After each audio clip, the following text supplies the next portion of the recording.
ये ऐसे लोग हैं, कभी इस पाले में तो कभी उस पाले में। अब खुद का पाला पता नहीं है तो आपका पाला बता सकते हैं क्या? आपका काम कर सकते हैं क्या? अरे जरा सोचिए। मैं आप जी ने कहा, सही कहा कि एक ऐसा आदमी, भोला भाला आदमी, किसान व्यक्ति मात्र 2000 वोटों से पीछे रहे थे, उसको पूरा करेंगे ना? और उन्होंने कहा है 2000 का बदला 20,000 से ऊपर जाएगा ना?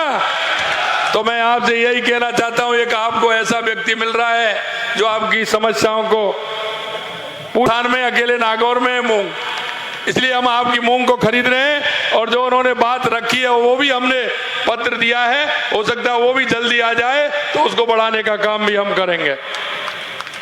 नामांकन सभा में आए हैं, लेकिन मैं आपसे एक बात कहूंगा कि चुनाव तो आज है, लेकिन चुनाव हारने के बाद रेवत राम जी हमेशा मेरे को अगर कहीं मिलने गए तो खीव सर की समस्या को लेकर के मिलने गए।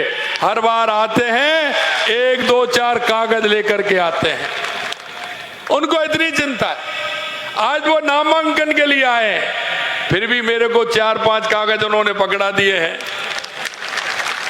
अब देखिए कि क्षेत्र की कितनी चिंता करने वाले हैं कि आज नामांकन उन्होंने किया है, नामांकन की यह सभा है, लेकिन 4-5 कागज आते ही आते मेरे को कि साहब ये भी होना चाहिए, किसानों को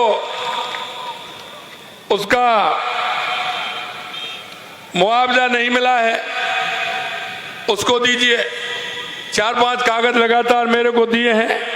मित्रों, मैं आपको कहना चाहता हूं कि जमीन से जुड़ा हुआ वो कार्यकर्ता होगा, वो आपके दुख को, दर्द को पहचानेगा, जानेगा और समाधान करने की पूरी कोशिश करेगा। इसलिए मैं कहता हूं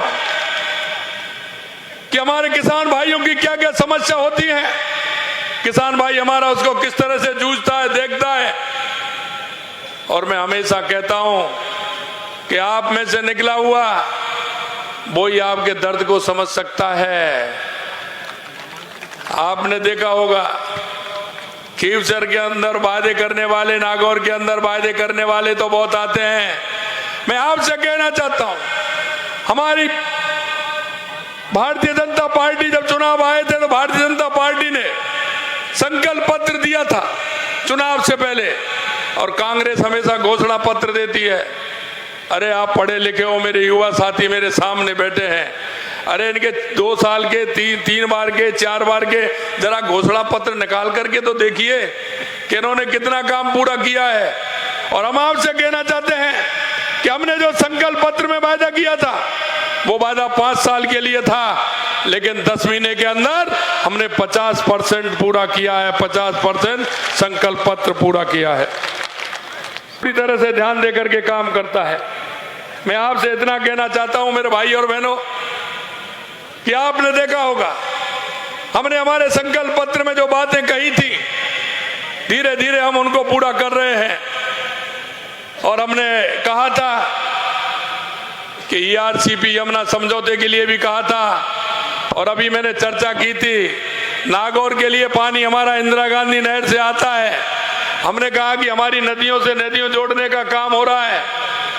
और आपकी भी अब की लूणी चली कि नहीं चली? अरे लूणी चली, कितने सालों में चली? 20 सालों में चली ना? आप देख लिए 20 सालों में चली है। मैं यही कहना चाहता हूं, जिनके मन में करने की तमन्ना होती है, ऊपर वाला भी उनकी बात रखता है, ऊपर वाला भी बात रखता है। और हमने कहा है कि नागौर हमारी हृदय स्थली है, ये राजस्थान की हृदय स्थली है नागौर जिला। और नागौर जिले का जवान और किसान मजबूती से काम करता है। यहाँ का युवा, यहाँ की बहनें शिक्षा के क्षेत्र में आगे हैं। हमने कहा कि इनको आगे बढ़ाने का काम हमारी सरकार करेगी। और मैं आपसे इसलिए कहना चाहता हूँ, आने वाले समय में जो किसानों से हमने वायदा किया है, एक एक वायदा हमने पूरा किया है। वो वायदा हमने, आपने देखा होगा किसान सम्मान निधि हमारी केंद्र की सरकार देती थी, तो राजस्थान सरकार का भी आया कि नहीं आया? आया कि नहीं आया? किसानों का गेहूं का एमएसपी बढ़ा के नहीं बढ़ा? मैं आपसे यही कहता हूं कि आप निश्चिंत रहिए। ये किसान की और युवा की, महिलाओं की और मजदूर की सरकार है। हमारे देश के यशस्वी प्रधानमंत्री नरेंद्र मोदी जी कहते हैं कि लोग जातिवाद की बात करते हैं। उन्होंने कहा 4 जातियां हैं, युवा है, महिला है, किसान है और मजदूर है। और हमारी पार्टी संकल्पित है, हमारी सरकार संकल्पित है कि हम इन चारों को आगे ले जाने का काम करेंगे। हमने कहा हम युवाओं के लिए, क्योंकि हमारा युवा 5 साल पहले खून के आंसू रो रहा था, वो हमारे किसान का बेटा, मजदूर का बेटा। हमने कहा कि जिन्होंने हमारे युवाओं में के आंखों में आंसू लाने का काम किया उसको छोड़ने वाले नहीं है। आपने देखा होगा, पहले था 50 हो गए, 100 हो गए, 150 हो गए, अब तो संख्या 200 तक पहुंचने वाली है, सलाखों के अंदर है। और ये मैं विश्वास फिर दिलाता हूं आपको कि जिन्होंने युवाओं के आंखों में आंसू लाने का काम किया है, हमारी सरकार उनको बख्शने वाली नहीं है।